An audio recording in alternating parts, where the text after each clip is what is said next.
and welcome to another Green Thumb lecture series. My name is John Schaefer, and I'm with the Harris County Public Library. Joining me today will be a member of the Harris County Master Gardeners Association for a very special presentation and discussion, which I'm very excited about.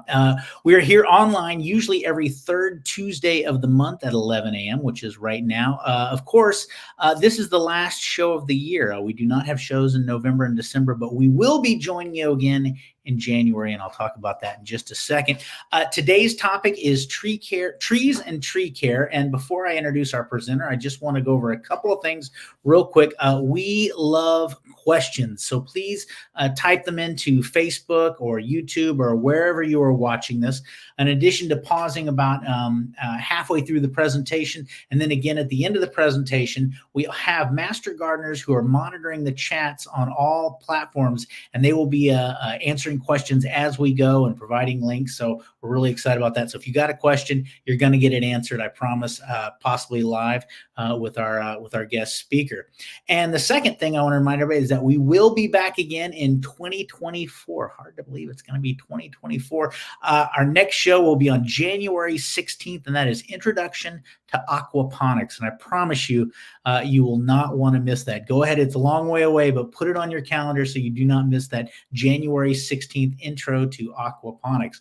Now then, today's topic is trees and tree care. So I'm very excited to introduce our guest, Miss Alexa Haas. She has been a Texas Master Gardener for Harris County for 6 years. She has been on the board of directors for the past 3 years, and get this, will be the president next year. So we got the big guns out.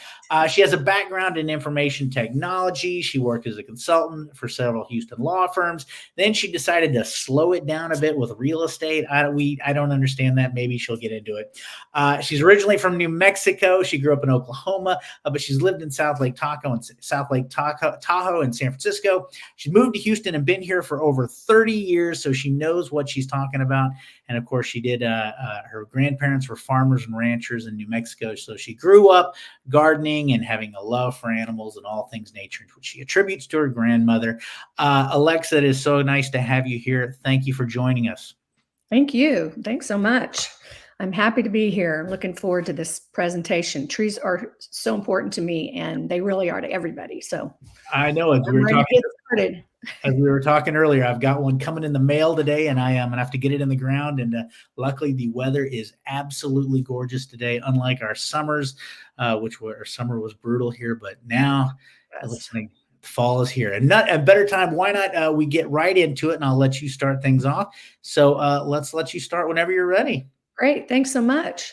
Again, this is the Green Thumb Gardening Series, and its subject today is trees and tree care. Go ahead, next slide. Just so you know, this is, again, the Green Thumb Series. If you want more information, go to our website or look for us on Facebook. Next slide, John. Oh, this is really important. So our fall online Southeast plant sale is going on now, but it ends on the 19th. So you only have a couple of more days to place an order online.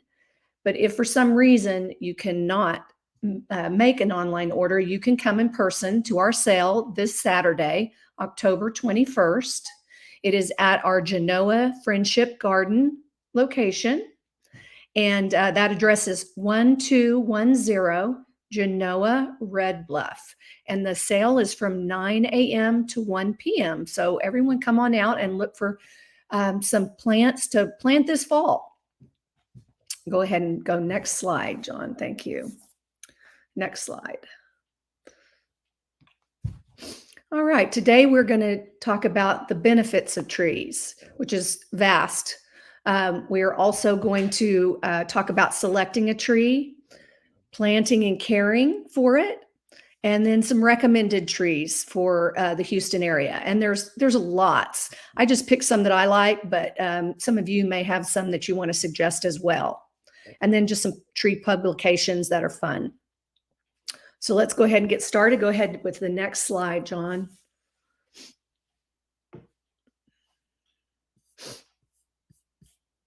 Okay, benefits of trees. So as you can see, every year and this is important to note, one large mature tree, that's what we're talking about here, can save you $32 in summertime air conditioning. It equals 10 room size air conditioners in net cooling effects. And it saves you about $11 in the winter in heating costs. And most importantly, it removes 10 pounds of air pollution every year. And I have a calculator. You can go up and check out your trees and see how much carbon they're removing from the atmosphere for you and around your home. Some other fun facts to note are there are 12% more shoppers in a tree-lined shopping districts, which I find fascinating. 23% less incidence of illness in desk workers if they have views of nature. 42 to 52% fewer crimes in apartment buildings that have trees. And then 1 day faster recovery for hospital patients with views of trees. They just have to see a tree and they get better faster. It's amazing. Next slide. They're also beautiful. I love trees. I love looking at them. I love seeing all the different kinds there are. These are just some to note. The chandelier tree, it's a giant redwood in Northern California. General Sherman, which is pretty famous. This is a large tree, the largest tree in the world by volume. And it's estimated at 23 to 2,700 years old. And then another neat one is the trembling giant pando. And it is a massive colony of a single quaking aspen tree spread over more than 100 acres in Utah. It's something to behold. And then the rainbow eucalyptus, which I really love, and it's out of Kauai, Hawaii, or this particular picture of this one is, but they are in the tropics. Next slide. Another benefit to trees is it provides habitat and food for wildlife. As we all know in Houston, our squirrels need a place to go and our birds need a place to go and to have food. So that's very important. Next slide. Another interesting point about trees is it's proven that they increase property value. Now, it is important to know that they're placed correctly. So we'll get to that a little bit later when you're thinking about the tree type and everything. But research shows that trees can increase residential property value between 3 and 15%, depending on the location and the size. Next slide. This is something that I didn't know for a long time, and that trees actually clean our soil. That's why you see them planted all along the freeways in Houston. But they do it via phytoremediation. And it's the planting of trees or grasses or other vegetation that removes or neutralizes contaminants, as in polluted soil or water. And there are some specific types of trees, such as poplars and willows are good because they're very fast growing. They have deep and extensive root systems. And in the Great Lakes region, there are 20,000 trees planted in 16 phytoremediation sites in the Lake Michigan and Lake Superior watersheds to help clean up the area. So the reason they go with poplars and willows is because they grow fast and they're bigger trees. And so they take up a lot more pollutants. And so they work like a big giant straw and suck up all the contaminants out of the water and then release it through their leaves as oxygen. And it's also a very low cost alternative to other cleanup methods for toxic sites.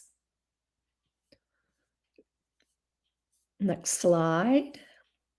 Trees also clean our water. Nearly 80% of the nation's fresh water originates from forest lands. And so forests absorb rainfall and use that water to refill underground water aquifers and cleansing, and it cools the water along the way.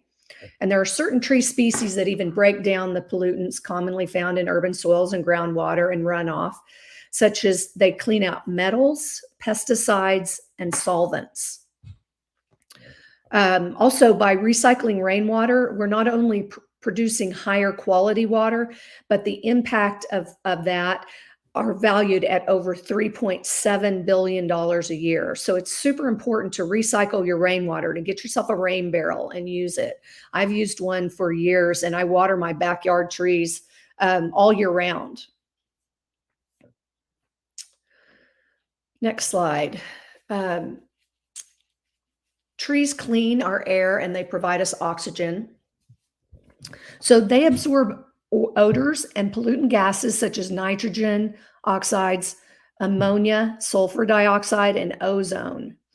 And they filter particles out of the air by trapping them on their leaves and bark. In 1 year, an acre of mature trees can provide enough oxygen for 18 people. And then according to the Arbor Day Association, in 1 year, a mature tree will absorb more than 48 pounds of carbon dioxide from the atmosphere and release oxygen in exchange. Very important to have. Another really important, and that's the next slide, you got it, is especially in Houston, that trees, they help us combat heat islands in urban areas. So our city is one big heat island. We have all kinds of cement and buildings, and all of that absorbs heat and makes it hotter in the city. So trees evaporate water from the soil through its leaves, and this cools down the surroundings. They also provide shade, which helps keep the air cooler. It's estimated that in a well-planned landscape in a city, we can reduce the cooling energy by roughly 50%.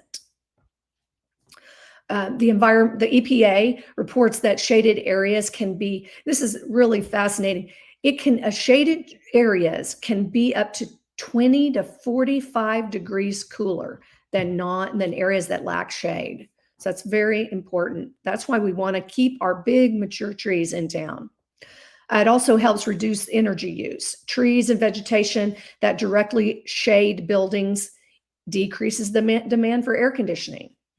It also reduces pavement maintenance. So trees that they slow the deterioration of our street pavements, therefore decreasing the amount of maintenance that's needed. And also, really important, it reduces noise in neighborhoods, which is good for us as well as the wildlife. Next slide. Trees also contribute to our physical and mental health. Probably the most well-researched benefit of nature exposure is that it seems to help decrease our stress, our anxiety. And much of that research has been conducted in forests. Studies have shown that spending short amounts of time in forests seems to benefit our immune system as well. It also helps our heart health. Trees in neighborhoods lead to less crime, as we discussed earlier. It says, while some prior research has shown that green spaces reduce crime in urban settings, it may be that trees are even more effective. Research shows that nature experiences help us feel kinder towards one another as well. And all of those, or many of those studies include trees. Next slide. Okay, this is a good time to talk about our drought that we've just been going through. And so I want to talk a little bit about how much you should be watering during drought. So for mature trees, you should water at least every 2 weeks. The water should be applied to the entire area around from the drip line all the way out to the crown of from the edge of the branches all the way into the trunk of the tree. So as far as the branches reach, all the way in. And that's every 2 weeks. You can do it more often, but at the minimum, you need to do every 2 weeks. And then for in a typical summer, for young trees, if they're brand new trees, you're going to want to keep the root ball moist all summer long. It doesn't have to be a lot of water, but it just needs to be moist. You have to really baby young trees. But then so for a young tree, 2 to 3 gallons per inch of trunk diameter. Okay. So 2 to 3 times per week is a good rule of thumb. And then there are some other things that you can do to help your limit your water waste and also increase your water retention with trees.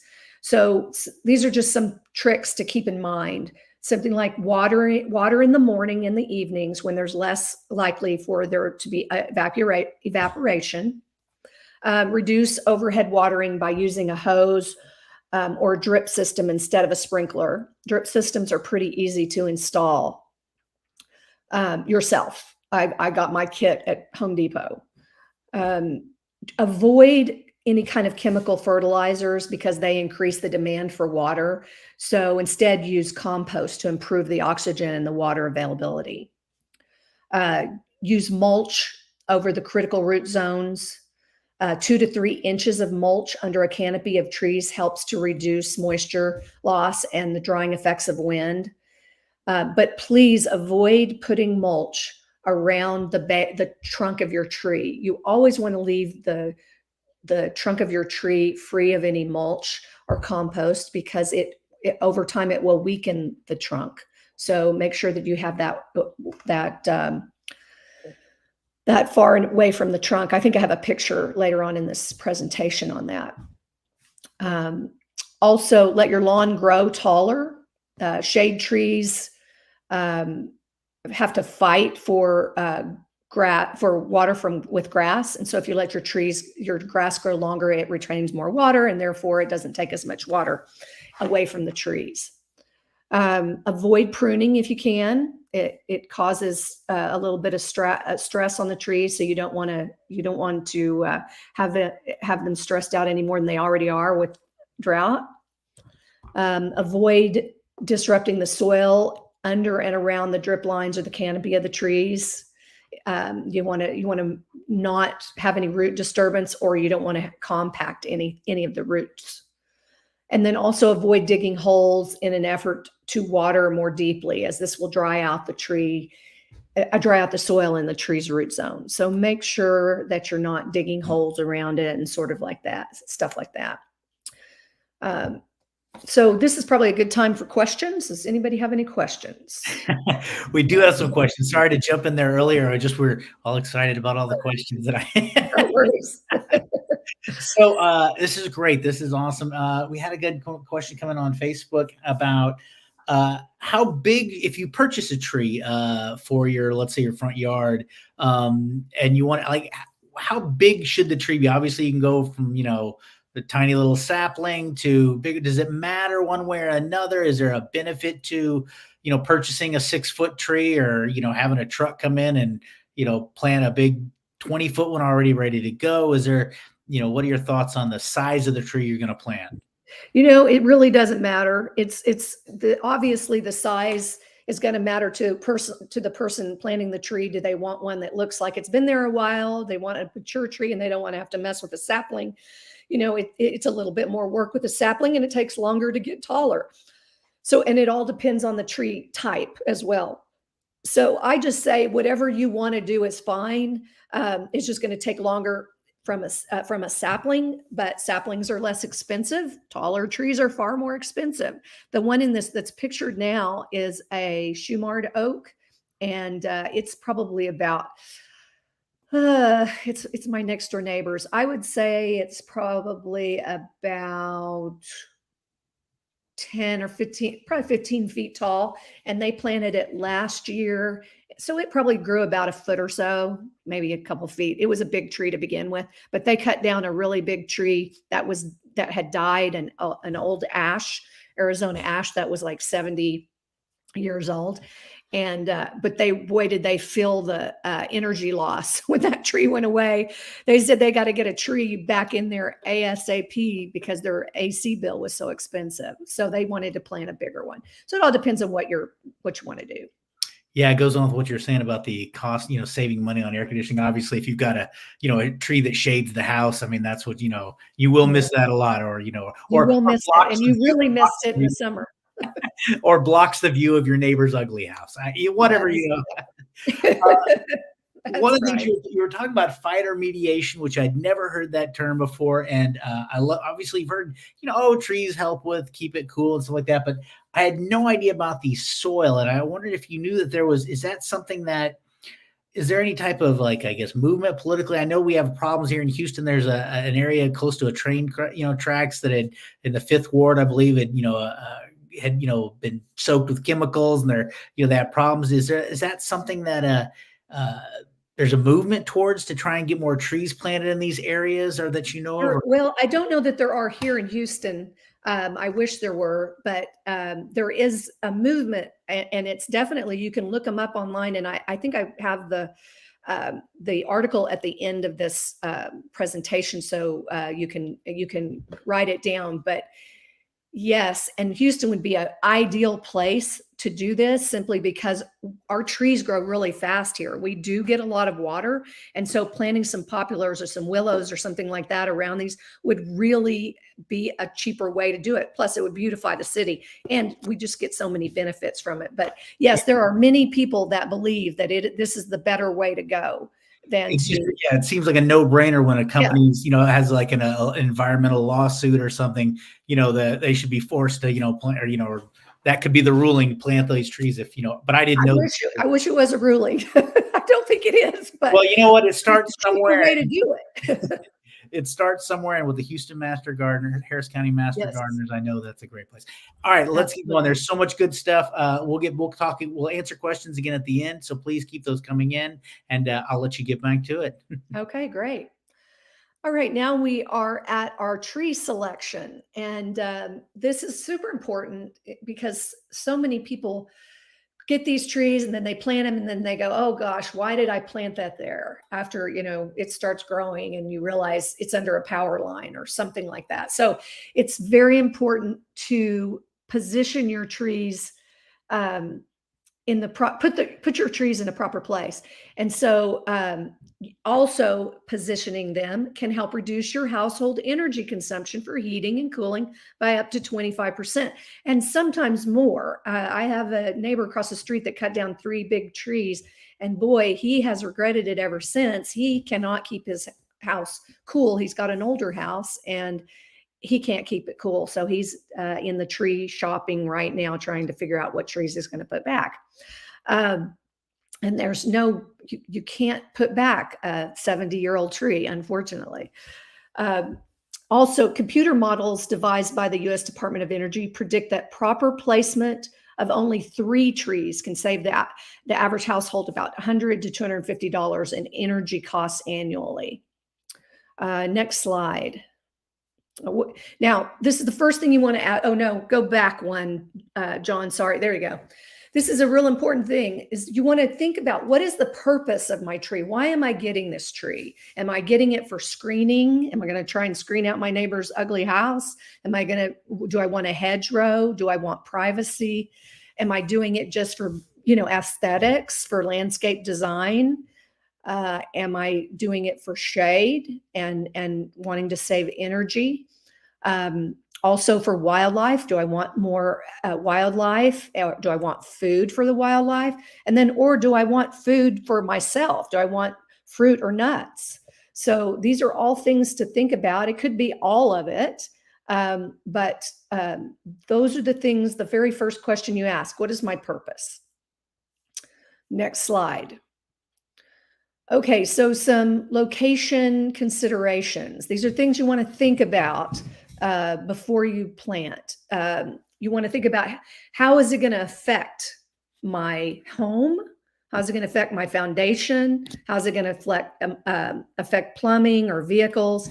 There are some trees that bloom and then the blooms have a stickiness and leaves that fall. And so you don't necessarily want to plant something like that a place where you park, right where you park. You don't want to plant a live oak, 10 feet from your house, because it's going to go into your foundation eventually. And as we all know, Houston has foundation issues in their homes. You don't want one that has extensive roots. It's going to go into your plumbing. So all of those things you need to think about. Also, you need to think about who will need to work around that tree. Are there city services that are going to come by and whack a leaf off when they come and pick up your trash? What about utility, power lines, those kinds of things? You want to make sure you're not planting tall trees that are going to grow up under power lines, and then the city's going to come and tree top those off. So think about that. Think about the water requirements. It's super important to get native trees, native to Texas. That way, the native means they are already acclimated and know how to grow in the Houston and Texas area. Also, are they going to have fruit? What size are they going to be? What is their height going to be? What are they going to look like in the next 10, 20, 50 years? I noticed that a lot of builders in Houston, they plant live oaks in these front yards that have a 20-foot front yard, 25-foot front yard. And live oaks are really not meant to be planted in cities. Unfortunately, they're lovely and I love them, but they need lots of space. So think about that when you're planting your trees and buying your trees. Also, what are the maintenance requirements? Are you going to have to prune these trees? Are you going to have to fertilize? Are they going to bring in pests? Those are all things to consider when you're picking out your tree. Next slide. Now we're going to talk about planting your tree. Now, the easiest way to think about this is when you get your tree from wherever you purchased it, from the nursery, say it's a 5-gallon bucket, you are going to dig a hole. You're only going to dig the hole as deep as the root ball, as the bucket is. Or maybe not even, it's where the soil is. You want the trunk of the tree to be level with the ground. So you don't have to dig a deep hole, only as deep as the container it comes in. But the most important thing you need to do is dig a hole twice as wide as the tree root ball. So all the way around, you want it twice as wide, and this is why. Your roots, you want them to stretch out and you want them to grow in every direction. And you don't want them to have to fight through, a bunch of clay really close together and make it harder for those roots. You want them to be able to easily start growing out. Now, you also want it when you get your tree and you pull it out of the container, whether it's a bare root or it's a regular tree that's planted in soil, look at the roots. Make sure that there's not any roots that are wrapped around other roots. Go ahead, and if they are, and trim those roots out, because you want all the roots to be going out like fingers in every direction. Some roots can wrap around other ones and choke out the tree eventually once it grows big enough. So always make sure your roots are all flared out. Also, you want to use the same soil that you pulled out of the hole to put back in the hole with your tree. You don't want to amend that soil with other soil. You want the tree to learn what kind of soil it's in and how it's going to grow within that soil. And then once you place the tree in the hole and you fill the tree back around with the soil, water in that soil with a hose. Don't step on it. Just put some soil in the ground, water it in. Put more soil, water it in until it's completely covered, and water it deeply that first time you water it. And that will help the tree really get a good start off in our clay soil. The other thing you don't want to do, you don't need to prune anything. You don't want to prune a tree the first year. Just unless it's dead branches, then you can go ahead and prune it. But other than that, just leave it alone and let it grow. Also, you don't need to fertilize the first year. Just water. Make sure that the root ball is moist. Go ahead for next slide, please. Okay, for tree care, you really want to plant your trees in the fall. This is a great time to be planting right now. You want to water them. And the reason that you want to plant them in the fall is because they will stop putting out leaves, and they will put all their energy into their root system, and they will really grow, and they'll have the whole fall to grow, and then go, probably if it's a deciduous tree, it'll go dormant in the winter, and then it'll have a good start for next summer and be able to make it through a hot summer. Hopefully it won't be as hot as this year, but except fruit trees. Fruit trees you don't plant in the fall. You plant those in the spring. You'll plant those in, like, as soon as we know we're not going to have any freezes, usually right around the 1st of March. It's when the best time to plant fruit trees. You also prune trees in late winter when they are dormant. So this is deciduous trees. You plant them in late winter. That way, in late winter, I mean January, mid to late January. And then that way they will have time to heal their wound where you prune them for the whole rest of the spring and summer. You also want to mulch around trees so that they don't compete with grass for water, and they can avoid being damaged by weed eaters. So especially saplings, that's really important to clear an area of grass wide enough around the tree so that weed eaters cannot damage the trunk. You don't want to damage a small tree's trunk. And then also do not cover the tree's trunk's root flare with mulch. Just, if you can see in this picture, see how the root flare shows, you want that, whether this has rock, but you could also do mulch or some other kind of coverage, but mulch is the best. Anything that's not going to take away any water from the tree is best. Okay, next slide.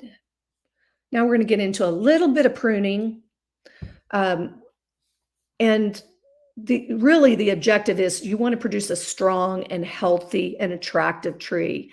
But when you're pruning, you're pruning for safety. That involves removing branches that could fall or cause injury or property damage. You know, these big giant trees that have limbs that you want to keep trimmed. Also, if they interfere with the lines of sight on streets or driveway, and removing branches that grow into utility lines. Now, we're going to get to this, but don't you try and remove branches that are grown into utility lines. You can call the city on that.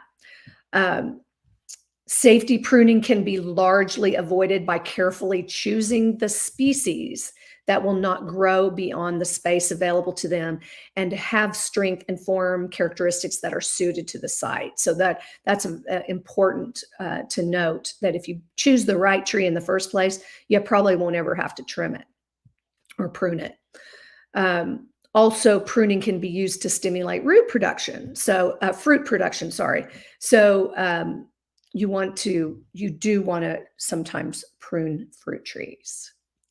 Next slide. Okay. So when you're pruning, the first thing you want to think about is you prune for safety, next for health, and then finally for aesthetics. I really don't prune my trees very often. It's really only if there's a dead branch, that's typically when I prune. Because when you are pruning a tree, you are actually wounding a tree. So make sure that you're pruning at the right time of the year so that the tree has time to recover. Again, that is for deciduous trees, that is in late winter, late January, or early mid-January. Also, when pruning, strive to make the smallest wound possible. And I have an example on the next slide to show you where you actually need to prune. And then never prune trees that are touching or near utility lines. Instead, call the city, call 311. They'll get somebody to come out and prune up those trees. So never try and do it yourself. Don't want to get electrocuted. Avoid pruning trees when you might increase susceptibility to pests. So there is There are areas that have oak wilt, although it's not so far bad in town. But you want to avoid pruning or oaks in the spring and early summer. You want to also, when you prune trees, they're susceptible to fire blight. So only prune those kinds of trees or deciduous trees in the dormant season. Okay. Next slide. Okay. So here is an example of where you should prune. And if you see the example where it says no, if you note it, see how big the wound would be if you were to prune that close to the trunk. So you want to make the smallest cut possible, and you want to make the cut to the right of the tree nub. So you can see the tree nub if you look in the illustration where it says the cut, yes, just to the right of that cut is the tree nub. So you're going to, where that cut is the smallest area where it will be wounded. And also look at the angle of where it's cut. You want to cut it so that when rain falls, it falls and runs off the trunk. It doesn't run into the trunk. Okay.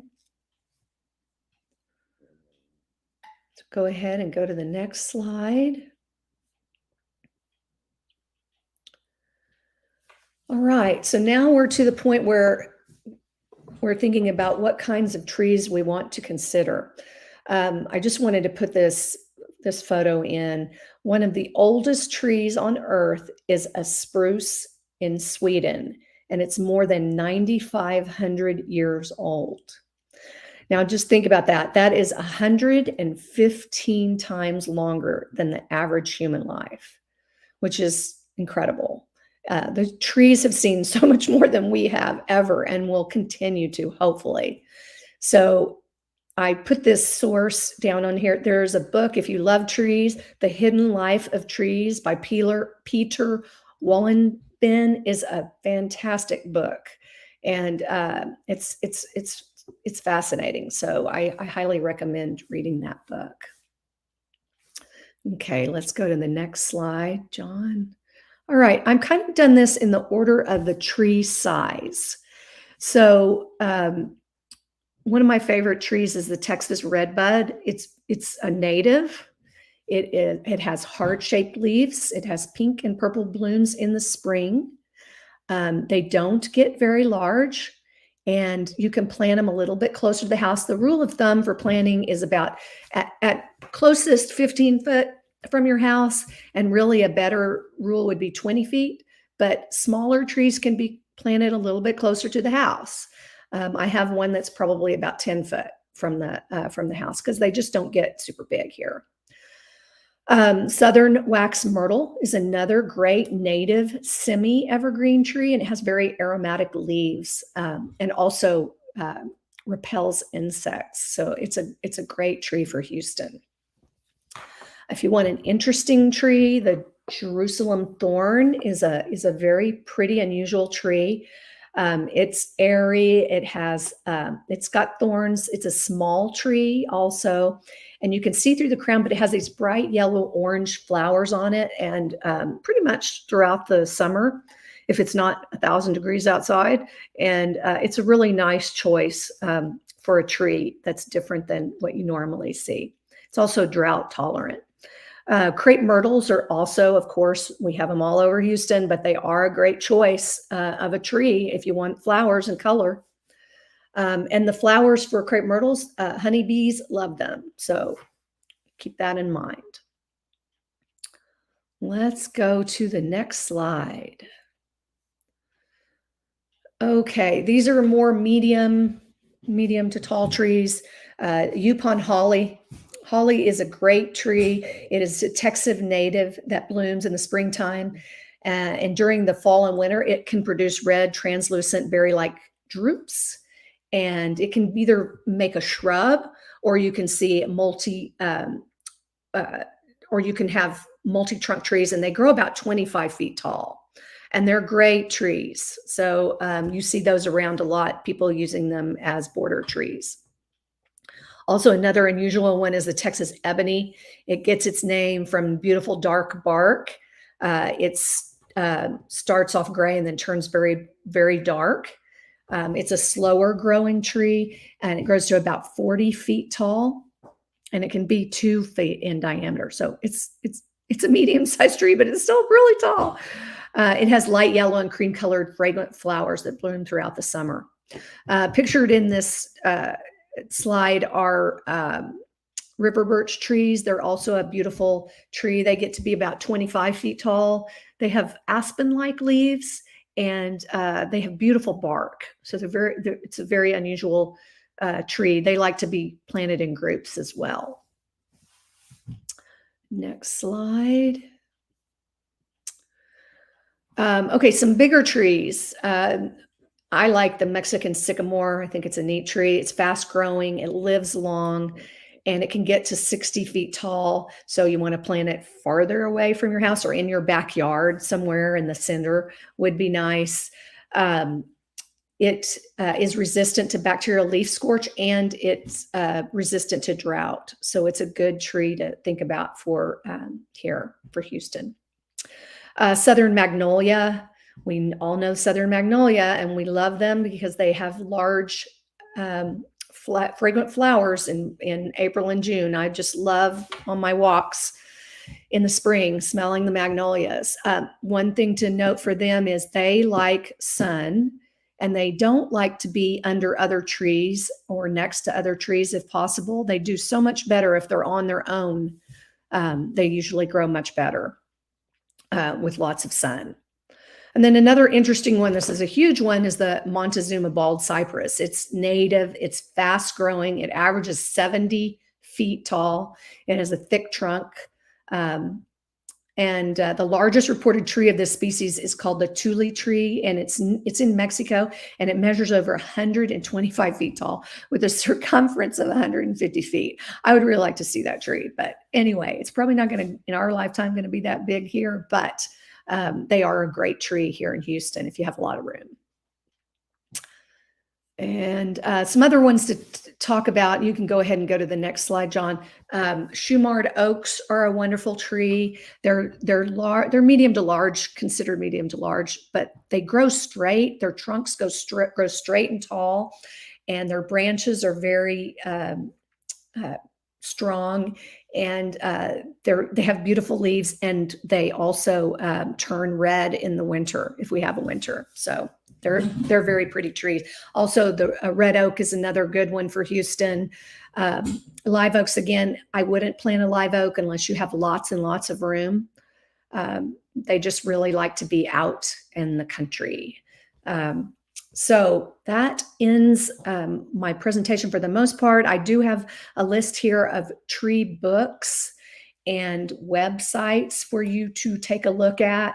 The Trees of Texas Field Guide is a great it's a little small book, and it's a great tree identification book. So you can have it in your car with you or on your walks with you, and it helps you identify trees. Also, a bigger tree book is the North American Trees of North America by the Audubon Society. It's a great tree identification book. The Hidden Life of Trees by Peter Wallenben. That is a great book. You really ought to check it out if you like trees. The Arbor Day Foundation, go there. I get 10 free trees a year from them. They're saplings, but you can get, if you join, and it's a very minimal cost, you'll get 10 free trees a year, and redbuds are one of them. Flowering dogwoods are another, but you have a choice between some. And then also they plant trees all over the world. So it's a really good organization to support. There's a tree carbon calculator, which is kind of fun. You can go to and check out if you have a tree and you know the circumference of it, you can plug it in, and it'll tell you how much carbon it's removing from the atmosphere. Also, the Houston Area Urban Forestry Council is another great resource. Of course, Harris County Master Gardener Association. You can go to our website, our Facebook, our Instagram, follow us on Instagram. And then there's also a big tree registry. You can go, if you have a giant tree in your property, you can get it registered, and you can go to that site and learn more about it. And I believe that is all. My sources are here. I'm not sure how they get disseminated to you, but I'm sure that it's easily done, and you can get us up on the website. Get us again on our Facebook page, and we can absolutely give you more information. Well, yeah, right now in the comment section, obviously the Master Gardeners have been putting a lot of links going there in there. So that's something definitely you can find all those. Man, we have some great questions coming in. I want to just jump into a couple of those because we've covered so much and had so many good questions. So Connie from Facebook was asking, so she mentioned about, getting rain barrels, and she was talking about that. She wanted to know if you bought a mature tree, like one of those bigger trees, but you're just planted it, like how much should you be watering it given the drought and establishing roots? If you really want to, if you get the bigger tree, If you get the bigger tree, yeah, it's 2 to 3 gallons per inch of trunk diameter. Okay. And that's 2 to 3 times per week. Okay. All right. Let's see. I think your picture froze for a second, but we can still hear you, so we'll keep going. Okay. Just FYI, just in case it looks strange there, but we can definitely hear you. Okay. Other questions we had. So the cost of so looking at the if you're going to have your tree trimmed. Obviously, if you've got a bigger tree, sometimes getting there can be some danger involved, like you said, power lines. But I wonder if you could talk about maybe like who to contact to get, let's say, I remember at my mom's house, she had a big live oak that, had started, the branches had kind of started to come over the house, and we got a little worried about, maybe storm damage, them coming in. And she contacted an arborist, and we shopped around a little bit. What would be the value of really finding the right person to trim your trees? It's very important that you get an arborist. There is a registry that you can go online and search for arborists here in Houston. You really want somebody that's a registered arborist to trim your trees. It is going to cost a little bit more, but they know how to trim your trees. There's a lot of people in Houston that do tree trimming that don't have any idea what they're doing. And so if you're taking a tree down because it's dead or it's dying, that's one thing. But if you want to save a tree, use an arborist. Yeah, we saved we had a magnolia tree out in the front, and it looked like it was a few years ago. We didn't think it was going to make it, but we had somebody come out, and they saved it, and it's doing all right, made it through the drought. So really, and you're right, the magnolia, it's a big, beautiful magnolia tree that loves the sunshine. So definitely recommend that. Yes, and magnolias tend to be very sensitive anyway. So I definitely, if you have a big magnolia, use an arborist. And just a note, if you're a young man, it's not a good idea to take the magnolia pine cones and throw them at your sister, because you will get in trouble from your parents. Apparently, they have sharp points and they hurt. I've heard that. That's what I was heard as a young man. We had it now. You mentioned you were talking about when you were listing all your trees. One of the ones you mentioned was a yaupon, which. Now, sad note, I had always heard this was referred to as a trash tree. And I know there are other trees that are considered, and I hate to say this, trash trees like hackberries, but I know they're not. And I know they're it's more that they're just native and beautiful. I wonder if you could do you know why some trees fell into the trash tree category, and you talk about how they are not trash trees? No, I have no idea who started that horrible rumor, but it's just not true. And hollies are great trees. You can shape them, you can make them look like a Christmas tree, or you can let them go wild, but they are a great tree to have. Maybe the berries dropping or something has caused, or maybe it's too much wildlife comes in somebody's yard and they started that nasty rumor because too many squirrels were in their yard. I don't know, but they are great trees to have. And hackberries are too, for that matter. So Yeah, as a matter of fact, hackberries, they had the beautiful berries, and the animals loved them. So and wildlife love them. Yeah. and they grow really fast. And so just make sure, like you're right, because we had one growing under it, grew right underneath a pine tree, and then they're kind of getting all tangled around, and that's Yeah. Yeah. you were talking about placements. And we earlier, you and I were talking off camera. I had planted a mulberry tree in my backyard that I'm very excited about as it's going to start hopefully, coming up. And I got a 6-foot one, so I got a bigger one that hopefully I'll have some. But you mentioned this, and I hadn't thought about it too much, that there is going to be, if I'm walking around in my bare foot in the spring, I might have purple feet. You might, yeah, and that stain will last all summer long. I grew up in Oklahoma, and we had mulberry trees in our property, and we had one. There was a trail that went back to the back of our property that was where our horses were, and we actually we were kids. It was the summer, and we didn't wear shoes a lot, and we had purple feet pretty much all summer long. So they are definitely will stain you. Well, I hopefully will be eating all the mulberries, and they'll Yes. never make it to the ground. These were huge mulberry trees, massive. Yeah, they're big. So anyway, also we had another comment come in. This is from Chevy. Just kind of pointed out that trees help fight climate change by sequestering carbon dioxide from the air, and more in new growth every year. So that is absolutely true. Echoing what you were talking about. And I like the recommendation of books. I'm going to go ahead and put this back up on it for a second, this so people can see some of these great sources. And once again, I know we've been having these sources be listed in the comment section. We got a thumbs up from the Little Craft Box. Thank you on the Facebook there. It was real live. And if somebody wants to contact you, mind if I go to the next slide? If somebody wanted to contact you, is that possible they could do that through your? Absolutely. Anytime. Okay, obviously. And of course, want to check the website.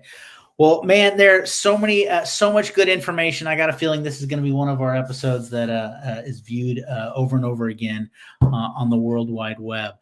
Congratulations on becoming the president. Looking forward to seeing you next year, maybe a little more. Are you going to be presenting it next year? I'm not sure. Did you? I don't know. Maybe. Well, you never know. You'll have to tune in and find out next year.